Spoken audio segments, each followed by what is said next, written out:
उत्तर प्रदेश के सीतापुर में बाघ का आतंक है। आतंक इस कदर है कि आज बसारा गांव में भी ये आतंक की गूंज सुनाई दी। ग्रामीणों की माने तो वहां पर बाघ ने एक राकेश वर्मा नाम के किसान पर हमला किया, उसके बाद उसकी मौत हो गई। हालांकि वन विभाग इस मामले में अभी भी चुप्पी साधे हुए है। वो कह रहा है कि पोस्टमार्टम रिपोर्ट आने के बाद बताएंगे। आप समझ लीजिए, अब इसको लेकर के धौरारा से सांसद आनंद भदौरिया आप उसी गांव में रात में पहुंच रहे हैं। वहां से लौटेंगे तब तो बहुत सारी बातें होंगी, लेकिन हम चूंकि आपकी जानकारी में सबसे पहले आप ही लाए थे, तो कैसे पता चला कि यहां पर बाघ ने हमला किया और किसान की मौत हुई? पंकज जी, आप लोगों का बहुत बहुत धन्यवाद कि आप लोग जैसे ही सूचना मिली आप सब लोग उस गांव में पहुंचे और आपके पहुंचने से कहीं ना कहीं जो गांव के लोग हैं उनको संबल देने का काम आपने किया। मैं भी जा रहा हूं और आप इस समय उसी गांव से लौट रहे हैं। रास्ते में हमारी आपकी मुलाकात हुई है। सवाल ये है कि वन विभाग पता नहीं क्यों अपनी नाकामी छुपाने के लिए इस घटना से ही इनकार कर रहा है। मुझे जो सुनने में आया कि वन विभाग के लोग आपसे भी नहीं बात कर रहे हैं, कह रहे हैं पीएम रिपोर्ट आएगी तब हम देखेंगे कि क्या होता है। मैं जा रहा हूं मौके पर और गांव के लोगों ने 10-12 लोगों ने उसको खींचते हुए देखा था। उन्होंने अपनी आँख से देखा था। एक आधा आदमी झूठ बोल सकता है, लेकिन 10-12 लोग तो झूठ नहीं बोलेंगे। और उस गांव से लगा हुआ जो बंजरिया गांव है, वहाँ परसों गाय को ले जा कर के बाघ ने निवाला बनाया था। तब भी वन विभाग के लोग कह रहे थे कि कोई और जंगली जानवर है। मैं ये कह रहा हूँ कि सच्चाई से मुंह मत मोड़िए, आप स्वीकार करके उस दिशा में आगे बढ़िए। कहीं ना कहीं आप सब लोगों के प्रयास से, और मैं भी जा रहा हूँ मौके पर, पीड़ित परिवार की हम लोग मदद भी करेंगे और जो उनकी मांगें होंगी, जो गांव वाले कहेंगे, उस पर हम लोग आगे निर्णय लेने का काम करेंगे। क्या मानते हैं, मोहाली में बाघ का शोर तो बहुत दिनों से सुनाई दे रहा था, ये किसकी नाकामी मानते हैं कि अब लोगों की जान लेने लगा है बाघ? तो इसके लिए किसको जिम्मेदार ठहराते हैं? निश्चित रूप से पिछले कई बरस से इस तरीके की गूंज पूरे मोहाली विधानसभा में थी। अभी एक सप्ताह के अंदर 2-2 घटनाएं हो गई और बीच में एक घटना एक गाय के साथ हो गई। आखिर सरकार क्यों सो रही है? सरकार क्यों गंभीर नहीं है? मैं आपसे कहना चाहता हूं, आप लोग इस मुहिम को कमज़ोर मत होने दीजिएगा। ये सवाल आम जनता में दहशत व्याप्त हो गई। आप सोचिए कि कई किलोमीटर दूर नरनी में अपना निवाला बनाया, अगल बगल का पूरा इलाका परेशान है। आज बसारा के लोग परेशान, और सिर्फ बसारा के नहीं, बगल में तेंदुआ गांव है।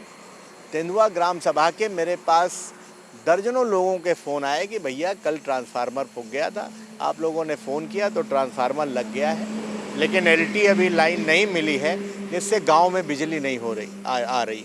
और सारे गांव के लोग परेशान हैं। बाघ को लेकर के हम लोग दहशत में हैं। तो इसलिए कहीं ना कहीं तार जुड़वा दीजिए, एलटी दिला दीजिए, जिससे कि गांव में बिजली आने लगे। तो आप सोचो दहशत का क्या माहौल है। बड़ों में जब दहशत है तो बच्चों में क्या हाल होगा।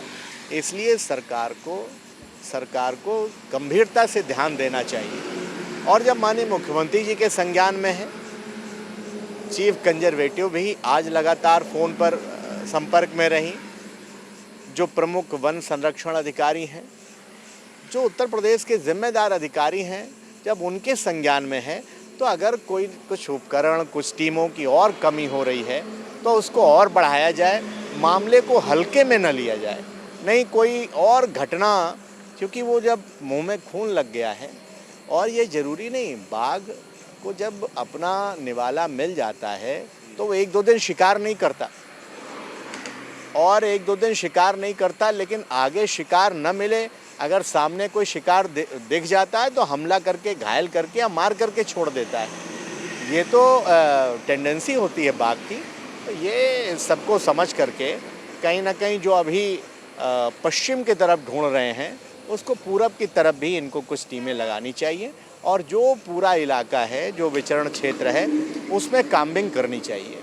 पूरे इलाके में कॉम्बिंग होनी चाहिए। आप कोई और बाघ का शिकार न बने, ये सुनिश्चित किया जाना चाहिए। वन विभाग के जब उच्चाधिकारी जान रहे हैं तो फिर जो संसाधन की कमी है उसको भी पूरा करें और सीतापुर के बाघ के आतंक का अब खात्मा होना चाहिए, यानी वो पिंजड़े में कैद होना चाहिए, कहना है धौरारा से समाजवादी पार्टी के सांसद आनंद भदौरिया का। आखिरी मेरा सवाल, अगर यहाँ सुनवाई नहीं हुई तो ये गूंज क्या सदन तक गूंजेगी?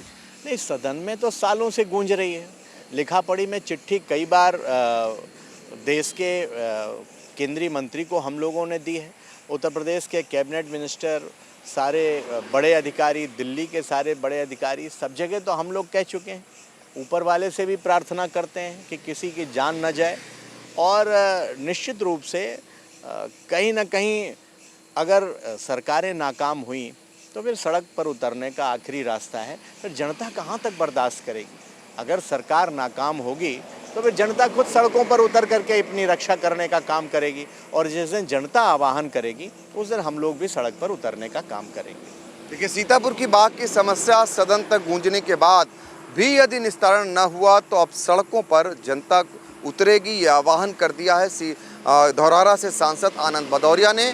तो बाघ के आतंक का अंत कब होगा ये सवाल बना हुआ है, कब वो पिंजड़े में कैद होगा, हर किसी को इंतजार है और आई इंडिया को भी इसी बात का इंतजार रहेगा। सीतापुर से आई इंडिया के लिए कैमरामैन अनुराग पांडे के साथ डॉक्टर पंकज सिंह गौर की तादाद में यहाँ गांव के लोग इकट्ठा हैं। एक जान चली गई और वन विभाग अभी घर में सो रहा है, आ करके फॉर्मेलिटी करके चले गए। ये लोग जाग रहे हैं, क्या इनको किसी को नींद आएगी? लेकिन कहाँ है जिम्मेदार अधिकारी? बताइए, वो लोग चले गए, उसके बाद भी इन लोगों ने दहाड़ सुनी, अपने अपने हथियार लेकर के मौके पर गए, घटना स्थल पर गए। गांव के अभी दो प्रत्यक्षदर्शियों ने आपके सामने बताया कि उन्होंने अपनी आँख से देखा। लेकिन वन विभाग क्यों छुपा रहा है? वन विभाग क्यों ऐसी हरकत कर रहा है कि जिससे कि एक किसान परिवार का, एक गरीब परिवार का, बेटियों का पिता का साया उठा है, हमारी बहन के सर से पति का साया उठा है। गांव के लोग दहशत में हैं, पूरे अगल बगल इलाके के लोग दहशत में हैं और वन विभाग सिर्फ कहानी को बदलने का काम कर रहा है, कहानी बनाने का काम कर रहा है। ये कतई बर्दाश्त नहीं किया जाएगा। कम से कम आप सर्च अभियान तो चलाइए। ठीक है, पीएम रिपोर्ट, हमें नहीं भरोसा है पीएम रिपोर्ट पर, पता नहीं क्या पीएम रिपोर्ट बना दी जाए। और आप जो ये लोग गांव के लोग हैं, इनकी बात का भरोसा नहीं है क्या? और ये कह रहे हैं कि उसी समय अगर ड्रोन कैमरा चलता, उसी समय सर्च अभियान चलता तो शायद पकड़ जाता। लेकिन शायद सरकारें, अधिकारी इंतज़ार कर रहे हैं किसी और घटना का। 2 घटनाएं हो चुकी हैं और इंतज़ार कर रहे हैं। अगर हम धौरारा लोकसभा क्षेत्र में देखें तो ये 7वीं घटना है। दर्जनों जानवर और आधा दर्जन आदमी घायल हो चुके हैं, 7 लोगों की कैजुअल्टी हो गई। मैंने संसद में भी कहा था, क्या सरकारें इंतज़ार कर रही हैं किसी बड़े आदमी के घर में कोई घटना हो जाए तभी जगेगी? क्या किसी अधिकारी के परिवार के साथ ऐसा घटना घटित होती? क्या किसी मंत्री, सांसद, विधायक के परिवार में ऐसी घटना घटित होती तब भी क्या इसी तरह झुठलाते? क्या तब भी पूरा का पूरा गांव भगवान भरोसे छोड़ करके लोग चले जाते, अधिकारी और सरकारें? आज ये गांव के लोग दहशत में हैं, परिवार परेशान है और जिम्मेदार लोग सो रहे हैं। कितना गंभीर है, इसी बात का अंदाज़ा लगाया जा सकता है। परिवार की स्थिति आपने देखी है, कमजोर है, गरीब परिवार है, 50,000 की सहायता दी गई, गरीब सरकार से परिवार क्या? है, गरीब परिवार है। हम लोगों से जो मदद हो सकती थी 50,000 रुपये की व्यक्तिगत पार्टी की तरफ से हम लोगों ने मदद की है। सरकार तो 5 लाख रुपए देती है, 1 लाख वन विभाग की तरफ से, 4 लाख तहसील प्रशासन की तरफ से आपदा में जो दिया जाता है। हम लोगों ने जब दिल्ली में उठाया तो दिल्ली के बढ़ाने के लिए मुआवजा तो 10 लाख रुपए किया गया। उत्तर प्रदेश सरकार को तो केवल नोटिफिकेशन जारी करना है। दुधवा में जब मीटिंग हुई थी, केंद्रीय मंत्री भूपेंद्र यादव जी थे, तो उन्होंने कहा, उत्तर प्रदेश के कैबिनेट मंत्री अरुण सागर जी से कहा कि आप नोटिफिकेशन क्यों नहीं जारी करती आप उत्तर प्रदेश की सरकार, जिससे 10 लाख रुपए मुआवजा मिल जाए। तो मुख्यमंत्री जी से अभी नरनी की घटना के पीड़ित परिवार मिला था। हम तो मुख्यमंत्री जी से यही कहेंगे, सरकार में बैठे लोगों से कहेंगे कि एक नोटिफिकेशन जारी कर दीजिए, एक दस्तखत कर दीजिए, एक चिट्ठी जारी कर दीजिए, कम से कम गरीब को कुछ मदद तो मिल जाए। इस आर्थिक युग में एक संबल होता है, तमाम खर्चे होते हैं, एक सहारा होता है। कमाने वाला घर का चला जाता है तो कौन, अभी हम सारे लोग यहाँ दुख व्यक्त कर रहे हैं, अभी कल परसों चले जाएंगे तो कौन आएगा इनका सहारा बनने। तो इसलिए हम आपसे कहेंगे कि जो जिम्मेदार लोग हैं वो घरों में न सोएं, इसीलिए तो उनको नौकरी दी जाती है, इसीलिए तो सरकारें क्यों चुनते हैं, ये गांव के लोग क्यों सरकार बनाते हैं, इसीलिए तो कि इनके सुख दुख में कोई खड़ा रहे। तो सरकारें सो रही हैं और किसान जाग रहा है, गरीब जाग रहा है।